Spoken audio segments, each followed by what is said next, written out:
Let's just give it 1 second to come up live here.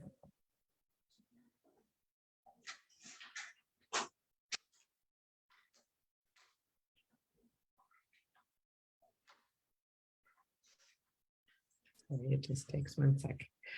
Right. Hello, everyone. We are live. We're just going to give people a moment or two to come online here. But we're live right now with our Mario Kart litter. It don't look really spectacular, but that real dark spot on the floor right there is a pile of little baby puppies. So we will get going in just a moment here. We're just going to give folks a moment or two to come online. And I'm just kind of getting everything up and live here so I can see your questions if you happen to have them. And so I am here live with one of our newest litters, the Mario Kart litter, and our breeder caretaker, Tiff. So Tiff, I'm going to start as I always do. Do you want to share with everybody how you came to be part of this lovely PADS village? It's a bit of a long but short story. One of my really good friends has been a volunteer for years. And so on all our camping trips, she always had a dog along with her.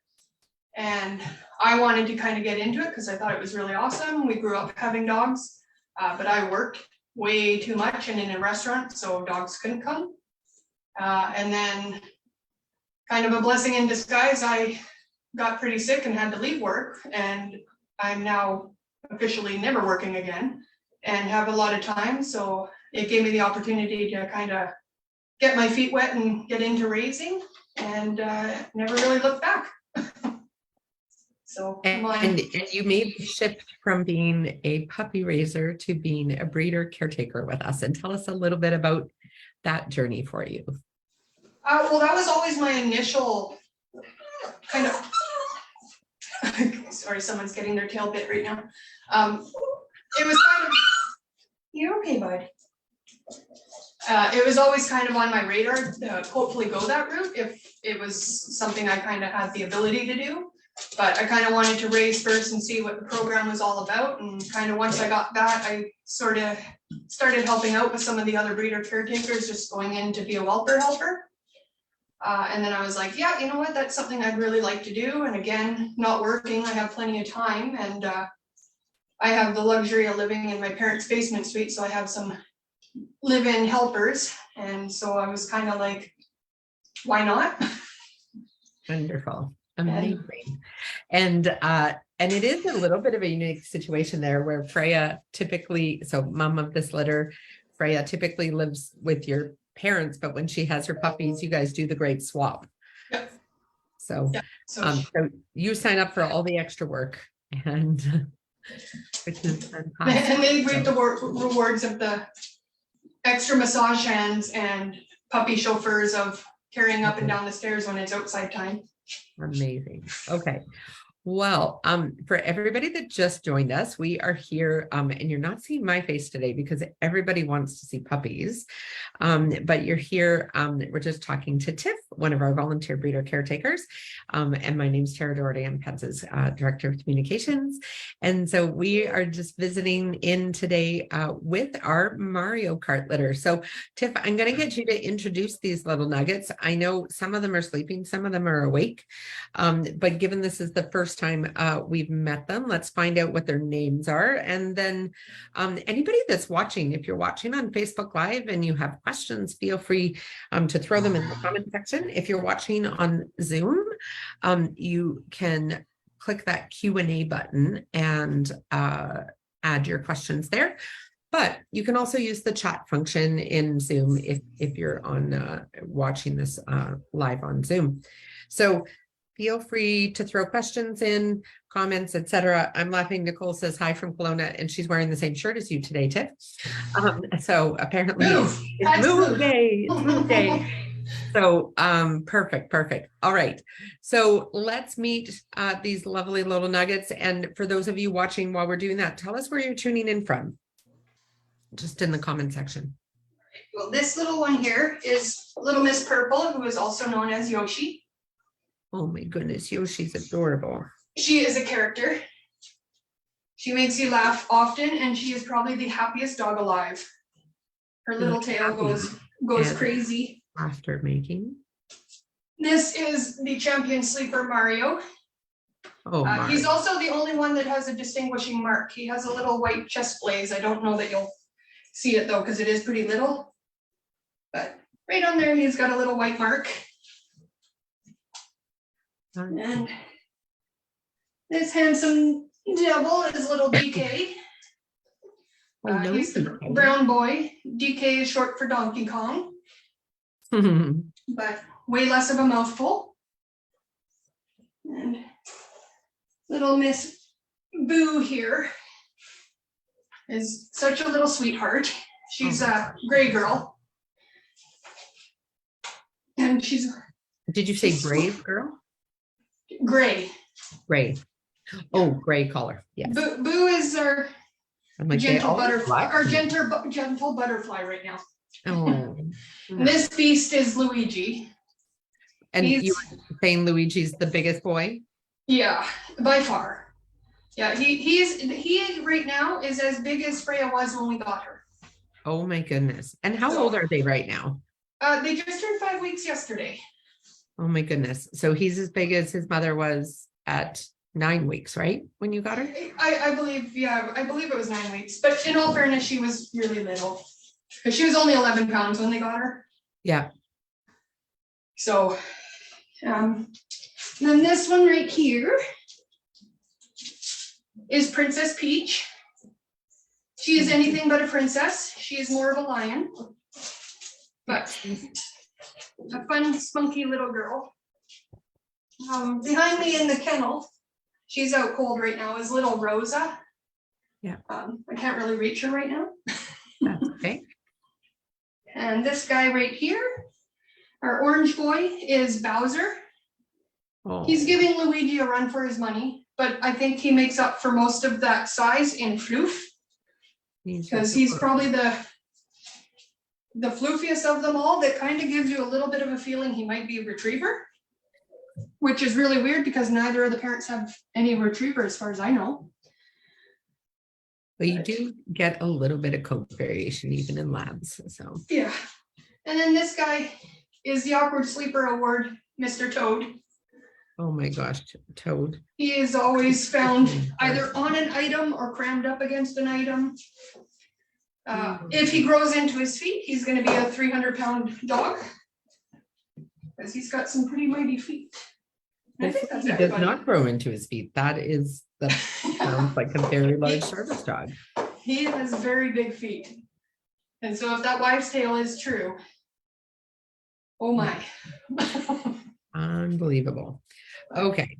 So for those of you watching, we are just tuning in here with Tiff and the Mario Kart Litter and just kind of getting to know them. If you are watching on Facebook Live and you have questions, feel free to throw them in the comment section. Nicole is just asking, what do we want potential breeder caretakers to know? So Nicole may have picked up on the fact we are actively recruiting breeder caretakers right now. So tell us, if somebody was interested in breeder caretaking, what would you tell them, Tiff? The reward far outnumbers the work. It is a lot of work, but the reward and like the joy you get watching these guys, like even from day to day, their development and knowing you're a part of it is so rewarding. Like very cool. Watching one of the pups who maybe struggles with like confidence or trying out new things or something, all of a sudden conquer that and become this like crazy firecracker is just super awesome to watch. And yeah, the whole like thought process behind these guys, like when you get one of the older dogs, it's kind of a given that it's like, give them a minute and they'll figure it out. Whereas with these guys, because everything is so new, watching them take it in and like you can literally see the wheels turning. It's just so much fun to see. Yeah. And you get to snuggle puppies like on a regular basis. I know, doesn't really get much better than that. So, oh, I love Sandra's jumping in as well. So Sandra is one of our other breeder caretakers who currently has Valentine and her puppies. and says that being a breeder caretaker is awesome. Tip is right. The rewards outweigh the work. And I wholeheartedly agree. I wish I could still manage it. I can't anymore, but I long said that it is probably the most work, but also the very best volunteer role at PADS. And not that I'm biased, but I just, it's definitely a really fabulous one, especially if you have family or help and there's other people kind of involved and you can kind of share that load, which I know, Tiff, you have that support with your parents, and we've got a really, really great community of people within our breeder caretaker community. And I just love to see how everybody kind of supports each other. So for those of you that are just tuning in, feel free to throw any questions you might have in either the Q&A box if you're watching on Zoom or the comment section on Facebook Live, and we will try and answer them for you. So with these guys, tell us what is happening right now at 5 weeks. So they have started solid food, but what is their training look like this week and their socialization and enrichment and all that good stuff? Well, yesterday they hit the milestone where they get to go outside finally. So we're getting to experience outside life. And I mean, that brings a number of things. We live in a neighborhood where there's quite a bit of kids activity and stuff. And we're on the route to the forest fires right now. So we have helicopters going above and just all sorts of different sounds, sights, smells. When we're not outside, they're doing their crate training now, where they're starting to do individual crate training. So in small, short increments, and you can see behind me the kennel apartment. So everybody has like a neighbor. So although they're in the kennel by themselves, they have someone close by. And we're just slowly building up just the happiness that kennels are. So in another week or so, they'll move off from eating in their group bowl to individuals, so I can build on their crate a little bit. We're working on our manding right now, so that's the they're just offering either 4 on the floor standing to get attention or giving me a nice little sit, and that's how they solicit pets and stuff from me. And they learn pretty quickly that jumping and biting doesn't get them the happiness that they want. And you don't even really have to work on it. They kind of just pick it up on their own. Yeah, it's very, I think for most people, if they've ever encountered a litter of pet puppies at a breeder or something like that, a lot of times if you approach a pen, you have a bunch of puppies that are jumping at the pen trying to get at the people. And so manding is something we want to really imprint as much as possible and work on very early on with the babies. And for the breeder caretakers, it becomes almost second nature of you just never pet or engage with a puppy that is jumping on you. They will try, but when they learn that it doesn't actually get them anything, it very quickly extinguishes itself. And what's nice about that is it really sets those future puppy raisers that are going to get these puppies at 8 weeks old up for success, because there haven't been any bad habits built that they're going to have to now try and undo. And people just assume that that's a puppy behavior of jumping up. And yet kind of teaching that really nice 4 on the floor calm behavior is what gets love and attention and food and pets and cuddles and ear switches and all that good stuff. And jumping gets none of those things. So it's a super cool thing. We don't use the word sit at all in the process. We just literally reward when they're doing making the right choice, and not rewarding when they're making the incorrect choice. So so with these guys, they're with you now for another 3 weeks. And then in their last week, they have a very busy week. So they come in for assessments, they have their vaccines, their eye checks. No, maybe. So They're really behind right now. yeah. So there's been a lot of pressure on our vet industry post-COVID. I don't know if folks know, but the pet population went up quite dramatically during COVID, and it poses some challenges. So some things like eye checks, where we used to always get them right at 8 weeks old. Sometimes those happen a little bit later. But the important thing is they get all their vaccinations, et cetera, before they go out to raisers and out into the world. So, and they're also going to come into PADS and have an assessment done. And a lot of times people assume when they hear the word assessment that it's us deciding if they're going to go into the program or not. But it, barring some sort of like major kind of health concern or consideration, all of our puppies that we breed in our program do go into training with us. It's very, very rare that a puppy does not, and it typically would not be based on their assessment. Their assessment is more just getting to know them and how they approach the world, how they learn, how they interact with the world around them, how they express maybe a stress, whether it's good stress or bad stress, what that looks like for them. And then every puppy gets their own little individual education plan. And we use kind of those assessments to kind of get to know who they are so that we can match them to a puppy raiser. So puppy raisers, that is our other huge need. If anybody is interested in puppy raising, our applications are open. We are actively looking for puppy raisers for all of these little nuggets. Well, I don't know about all of them, but we are looking for a lot of puppy raisers right now in general. And so, but if you're interested, puppy raising involves taking one of these lovely little puppies into your home for the first year and a bit of their life, and kind of socializing them to the world and attending puppy classes, et cetera, with them. And PADS provides all of their vet care and food and training classes and resource materials, et cetera. But it is a wonderful way to give back to the community. So if you're interested in that, same link as Meredith posted before in the comment section, pads.ca/volunteer. We're kind of actively working through applications right now. So, and so with that, all of the work that Tiff is doing right now and our other breeder caretakers is kind of getting these guys ready and kind of set up on the best possible path for success with their puppy raisers. So the crate training that Tiff is talking about, learning to kind of, sit to solicit attention, et cetera. All of those kinds of things are kind of building blocks that we're then going to pass along to the puppy raisers. So I also love at this stage where they like play so hard for like 10 minutes and then the rest of the time they sleep. It takes a lot of energy to be a small growing puppy. So with that, we're going to stay on for a few more minutes here, but if anybody has any questions, I'm just checking to see.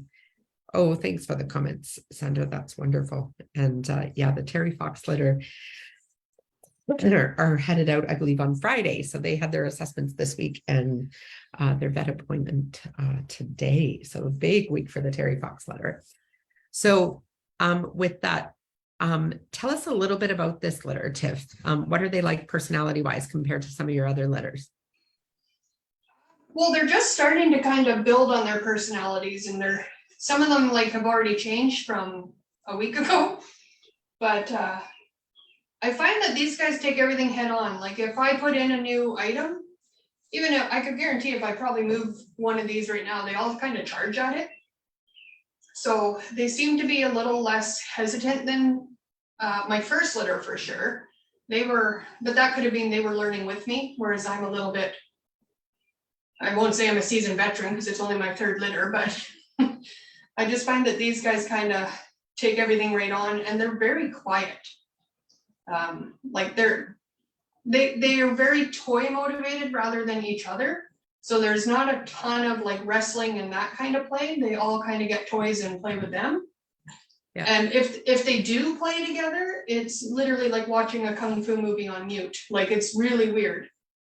Like they're miming the fight or something like, so they're very, very sweet. There are a couple goofballs, that's for sure. Toad is probably the biggest character of the group for sure at this point.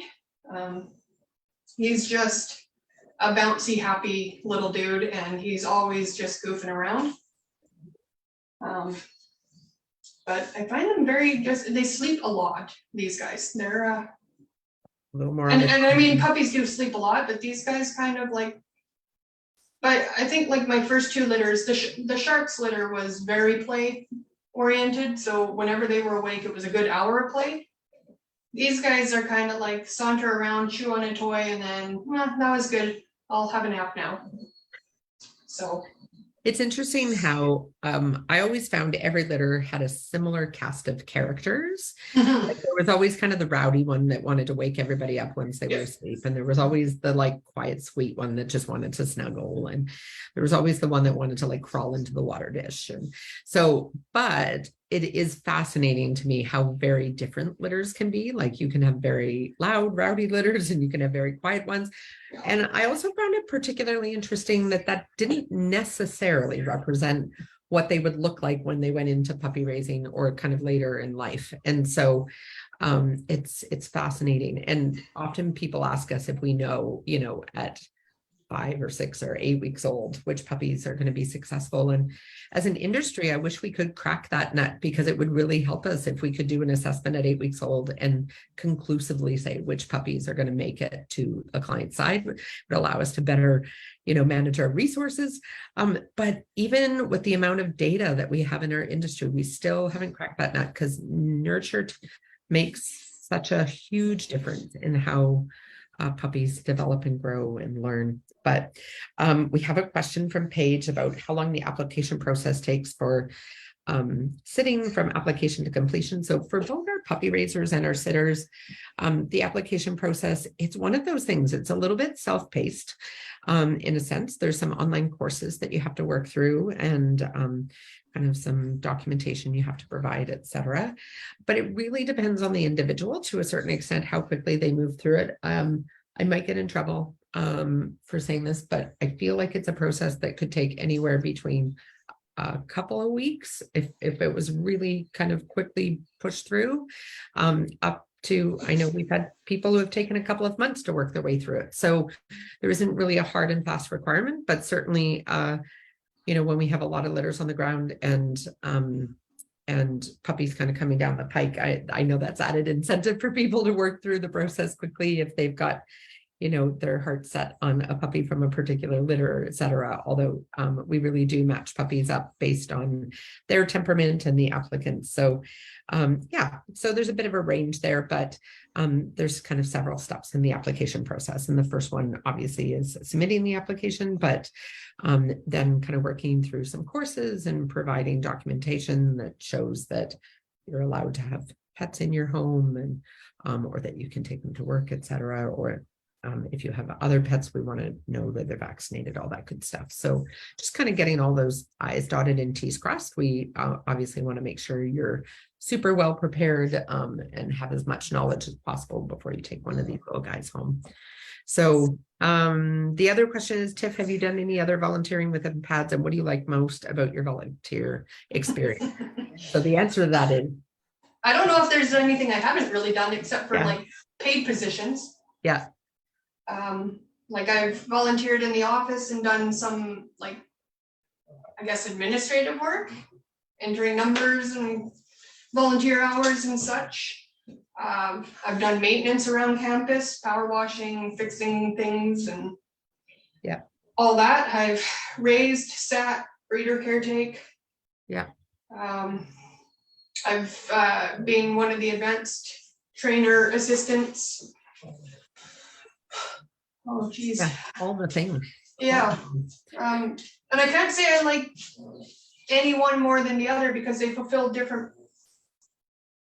things. Like, so I mean, the puppy raising obviously is probably the most rewarding, because I mean, punching a few numbers into a computer, you don't really, other than my OCD makes myself happy. I would say probably puppy raising would be my favorite.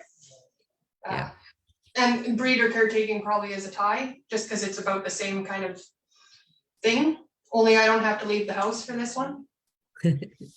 So, and it's a shorter period of time. Yeah. You do your 2 months and then you get a break. But yeah, I think that you could find something to every position. that would be a reason to do it. Yeah.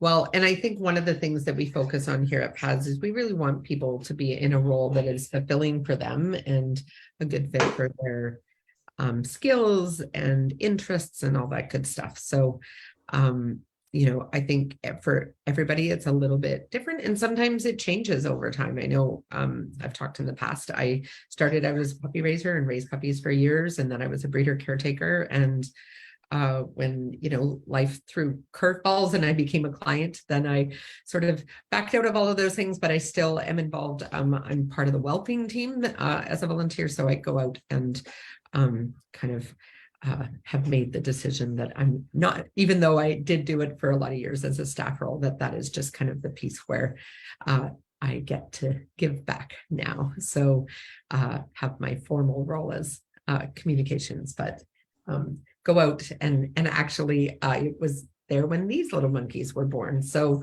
and it's just, I honestly think that is also probably one of my very favorite things that I get to do at PADS. So I think too, people go through different journeys, different life stages, and breeder caretaking, as I mentioned before, is one of those ones that I really think is best done with a friend. I wound up being a breeder caretaker when my kids were kind of on the verge of like being out of the house, and so they were out of the house a lot, and while they were very helpful with each subsequent litter, I had less and less help in the house because they were working full-time and stuff. So I do think it's something that this is one that is really great to do as a family affair, but certainly we have folks that do it on their own as well, and really get a lot of enjoyment out of that too. So everybody is a little bit different. So and we're more than happy to have those conversations with folks and figure out what is the best fit for you. So anyway, with that, I realize that we're getting very close to time, so I'm going to put out one last call to folks. If anybody has any kind of lingering questions about this litter or about PADS or volunteering or any of the above, you can throw it in the comment section if you're watching on Facebook Live, or if you are on Zoom, you can throw it in the Q&A box there and we'll try and answer it for you. But if not, I really want to encourage folks on a couple of different fronts while I wait to see if there's any more questions. One is our Move event has kicked off. It is earlier this year than it has been in the past. And so we're really, really excited about it. So it's a peer-to-peer fundraiser where you choose how you want to move. And that can vary. You can do yoga, you can paddleboard, you can walk, you can hike, you can roll, you can dance, whatever it looks like for you. You basically commit to doing a thing, whatever fits your abilities and interests. And you ask your friends and family to sponsor you, that you will, you know, if they pledge you that you will move a certain amount a day or a week or whatever that looks like for you, to help raise funds to help place more of these life-changing dogs. So these little nuggets, by the time they go through their working career with their client, they basically work out to be $35,000 dogs, which is not a small undertaking. And I always love sharing when people ask how much our clients pay for these dogs, and the answer is zero. So they pay, you know, a modest application fee of $50 and a team training fee of $200. But the dogs fully trained are basically provided to them free of charge. And that's because of fundraisers like Move and our generous donors and sponsors. So if you are looking for something fun to do with your friends this summer, you can go to pads.ca/move and sign up. We've got some really cool incentive prizes, depending on how much you fundraise. But you get to kind of join our little community of movers and really make a difference for PADS. And so we need to kind of raise the money to help train all of these little adorable bundles of fluff. And so if you're interested in that, please go check it out. And if you're interested in volunteering, whether it's breeder caretaking or puppy raising, or even as Tiff mentioned, like we often have volunteers in the office that help us with a variety of things, sending mailing out and helping answer the phones, emails, etc., all that good stuff. We're always looking for volunteers. So feel free to go check out our website it doesn't look like we have any more questions. So any final thoughts, Tiff, anything you want to share about these guys? Whoever gets them is gonna have some fun. Yeah. They're sweethearts. Yeah. And I could get them up and moving if you want. It's because I'm about to feed them, so I have to wake them up anyway. Oh my goodness. Can we see the herd? You of want the turkeys? stampede? I want to see the stampede. The stampede is the best part, the food stampede. Okay. Oh, I'll go okay. stand behind the camera so they'll run out the camera maybe. Don't fall. Many things to trip on is one of the other hazards of breeder caretaking. That little circle. Puppies! Oh my Yes! goodness. Good job. I know that's a big ball to get by. Oh, Go, Rosa. obstacle course. Hi, guys. Oh my goodness. All right. I know I said don't move the camera, but you could tip the camera down because they all ran to the camera, but now they're under it. I also love who was it? There's all their nice little mandings. Oh, so we were talking about manding before. Look at these beautiful puppies sitting, waiting for their lunch. Oh my gosh, they're adorable. Precious. Made it part way and then decided to go back to sleep. Oh, well, it is hard work walking towards food. So This is little Rosa that didn't get her intro earlier. oh, hi, Rosa. We'll get a close up now. Very sleepy. Smooshy little face. Well, thank you so much, Tiff, for joining us. And I'm sure we will see more updates. And for those of you that aren't aware, PADS Freya has a page where you can see updates on this litter as they grow. Tiff has been posting lovely little updates about them and photos, etc. So just on Facebook, PADS Freya. So It's on Instagram as well on the same. oh, and Instagram is the same as well. So Yeah. oh, apparently Ranger woke up from a deep sleep to puppy. So It has a strong pull it with does all get PADS dogs. heavily imprinted. And yeah, it's quite fascinating. I got a pet puppy last year that was not conditioned to puppy. And I was like, why does this not work? Anyway, it's a wonderful recall now, but oh my goodness, I love that pre-programming. So anyway, Yeah, it's very strong. it is very strong. All right. Well, we're going to let you guys go and let these little monkeys have their lunch. And thanks so much for taking time out of your day, Tiff. We really appreciate everything that you do, not just coming on with us, but also all the love and care you're putting into these little monkeys. You are wonderful. All right. I'll talk to you soon. Okay. Bye, Thanks. Tiff. Bye, guys.